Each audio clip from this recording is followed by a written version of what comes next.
پیارے بچوں، السلام علیکم۔ کیسے ہیں آپ سب؟ امید ہے کہ آپ سب خیر و عافیت سے ہوں گے۔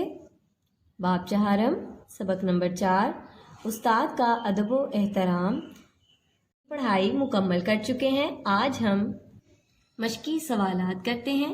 اس سے پہلے کیا آپ جانتے ہیں حضرت محمد صلی اللہ علیہ وآلہ وسلم کا ارشاد ہے، بے شک مجھے معلم بنا کر بھیجا گیا ہے۔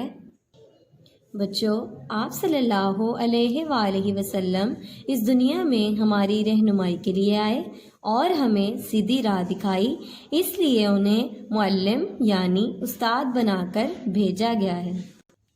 اب ہم ان سوالات کے جوابات اپنی کاپی پر کرتے ہیں۔ سب سے پہلے ہم اسکیچ ریڈی کرتے ہیں۔ باب چہارم، سبق نمبر 4، استاد کا ادب و احترام۔ سوال نمبر 1 کا جز نمبر 1، تعلیم دینے والے یا علم سکھانے والے کو کیا کہتے ہیں؟ جیسا کہ ہم نے سبق میں پڑھا، تعلیم دینے والے اور علم سکھانے والے کو استاد کہتے ہیں۔ اس کا جواب ہم اس طرح لکھتے ہیں، تعلیم دینے والے یا علم سکھانے والے کو استاد کہتے ہیں۔ جز نمبر 2، استاد کا ادب و احترام کیوں ضروری ہے؟ ہم نے سبق میں پڑھا، ماں باپ کی طرح استاد بھی ہماری تربیت کرتے ہیں، ہمیں تعلیم دیتے ہیں، ہمیں اچھائی اور برائی میں تمیز سکھاتے ہیں اور اچھا انسان بناتے ہیں۔ اس لیے ماں باپ کی طرح استاد کا ادب و احترام بھی بہت ضروری ہے۔ اس کا جواب ہم اس طرح لکھتے ہیں، کیونکہ ماں باپ کی طرح استاد بھی ہماری تعلیم و تربیت کرتے ہیں اور ہمیں اچھا انسان بناتے ہیں۔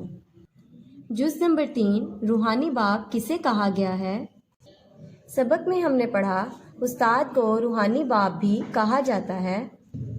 اس کا جواب ہم اس طرح لکھتے ہیں، استاد کو روحانی باپ کہا گیا ہے۔